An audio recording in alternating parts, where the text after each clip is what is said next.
España ocupa un lugar destacado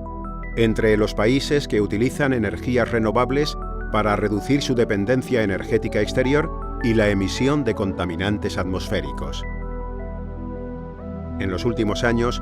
la energía eólica y la solar fotovoltaica han experimentado un notable crecimiento, seguidas por la energía solar térmica, la mini hidráulica y el aprovechamiento de la biomasa y los residuos sólidos urbanos como combustibles o para producir biocarburantes. Hay otra energía renovable de la que la humanidad se servía hace ya 20.000 años para bañarse, relajarse y cocinar alimentos, y cuyo uso en nuestro país es insignificante en el cómputo total del consumo de energías renovables. Una energía que está disponible en cualquier momento y situación, cuando no hay viento, cuando cae la noche, cuando está nublado, cuando estían los cursos de agua, cuando se agostan los cultivos. Esa energía es la energía geotérmica, que es la energía almacenada en forma de calor por debajo de la superficie sólida de la Tierra. Existe desde la formación del planeta hace unos 4.500 millones de años y está atrapada en su interior desde que se endureció la corteza terrestre hace unos 3.800 millones de años. En unos pocos lugares del planeta existen masas de rocas que son calentadas por cámaras magmáticas incandescentes que han ascendido desde las profundidades como consecuencia de movimientos de la corteza terrestre. Si existe circulación de agua subterránea o de agua inyectada desde la superficie, ese agua capta el calor de las rocas pudiendo transportarlo al exterior de forma concentrada mediante pozos de bombeo. Una vez en la superficie, el agua, dependiendo de su presión y temperatura, estará en fase líquida o de vapor, pudiéndose emplear para producir energía eléctrica, para calefacción de espacios o en procesos industriales que precisen calor. Sin embargo, en cualquier lugar del planeta, el subsuelo a 15 metros de profundidad se encuentra a una temperatura constante todo el año. A partir de 20 metros de profundidad, la temperatura aumenta a razón de unos 3 grados centígrados cada 100 metros como consecuencia del gradiente geotérmico, el escaso y difuso calor que encierran suelos, rocas y aguas subterráneas a poca profundidad puede aprovecharse para calefacción y refrigeración de edificios y para producción de agua caliente sanitaria, empleando intercambiadores de calor subterráneos y bombas de calor geotérmicas,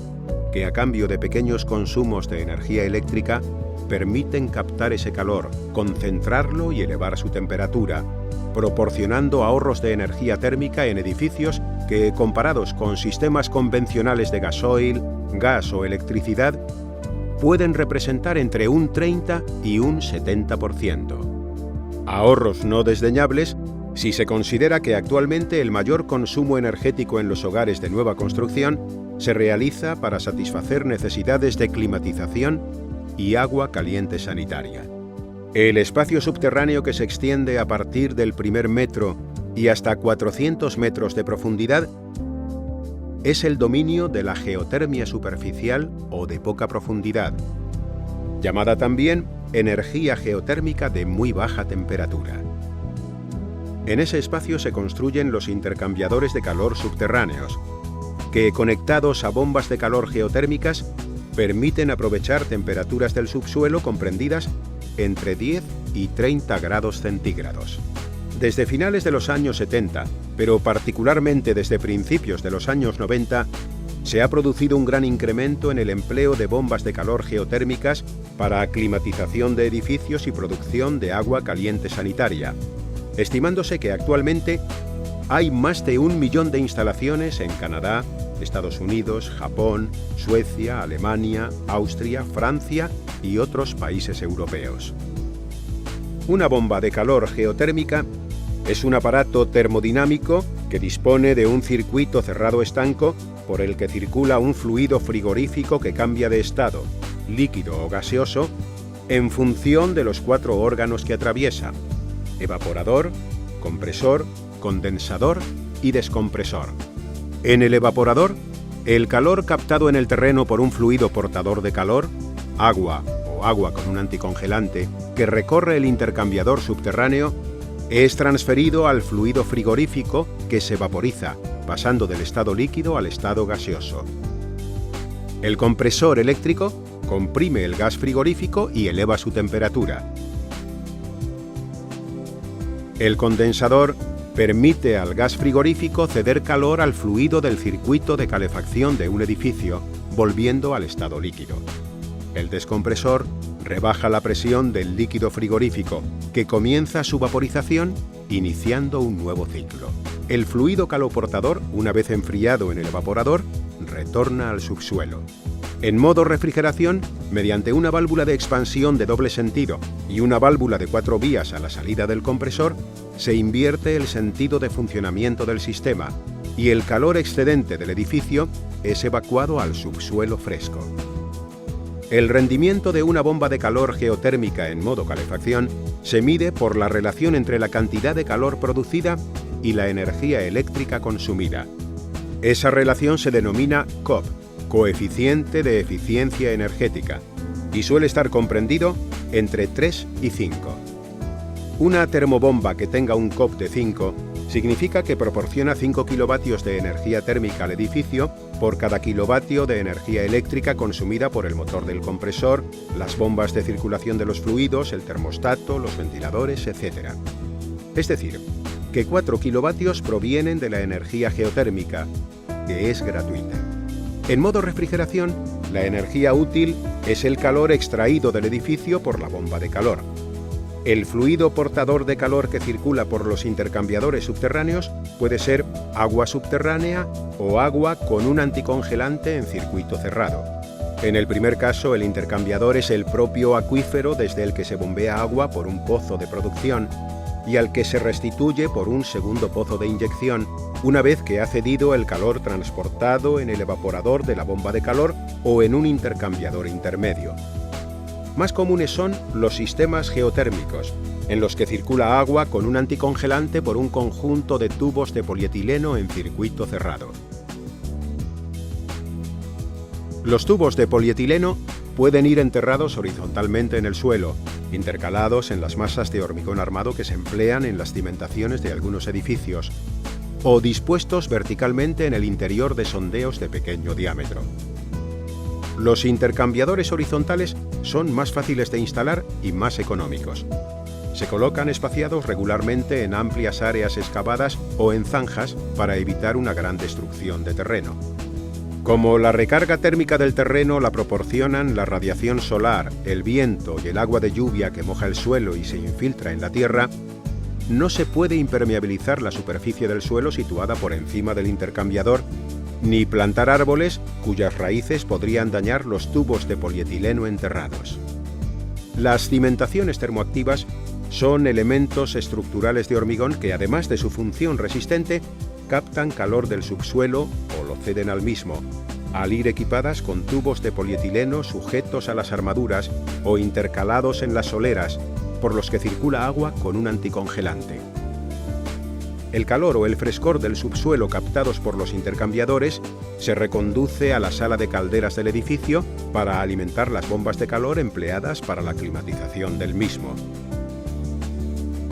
Los intercambiadores geotérmicos verticales, llamados también sondas geotérmicas, consisten en 2 tubos, generalmente de polietileno, unidos en uno de sus extremos por una pieza en forma de U del mismo material, o por 4 tubos unidos de 2 en 2 por sendas piezas en U, constituyendo sondas simples o dobles que se alojan en el interior de sondeos de 10 a 16 centímetros de diámetro, perforados cerca del edificio o incluso debajo de él. La profundidad de estos sondeos oscila entre 100 y 200 metros, y la distancia de las sondas a los edificios a los que van a prestar servicio debe ser la menor posible para que no haya pérdidas del calor captado del terreno durante el recorrido del fluido caloportador, aunque por razones de seguridad debe ser mayor de 2 metros. El medio portador de calor suele ser agua con un anticongelante, siendo el etilenglicol en diferentes concentraciones el más utilizado. Los equipos de perforación que se usan suelen ser de pequeñas dimensiones para que puedan entrar en parcelas de viviendas con accesos estrechos, y facilitar su descenso a excavaciones de edificios suspendidos del brazo de una grúa.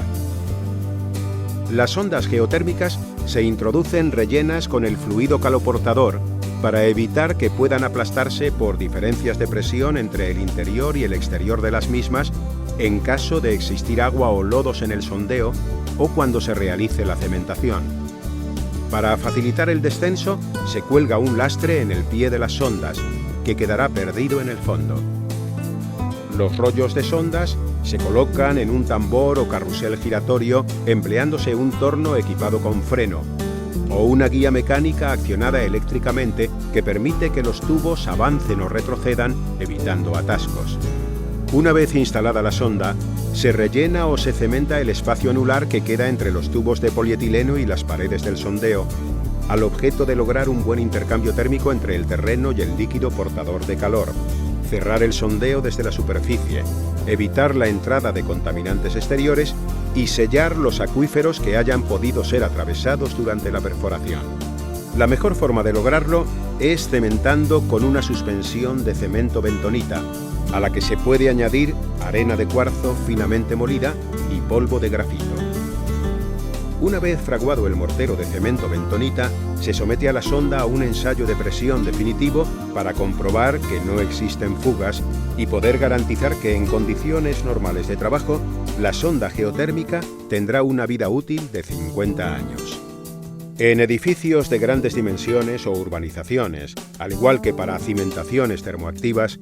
se realizan ensayos de respuesta térmica del terreno en uno o varios sondeos antes de perforar el resto.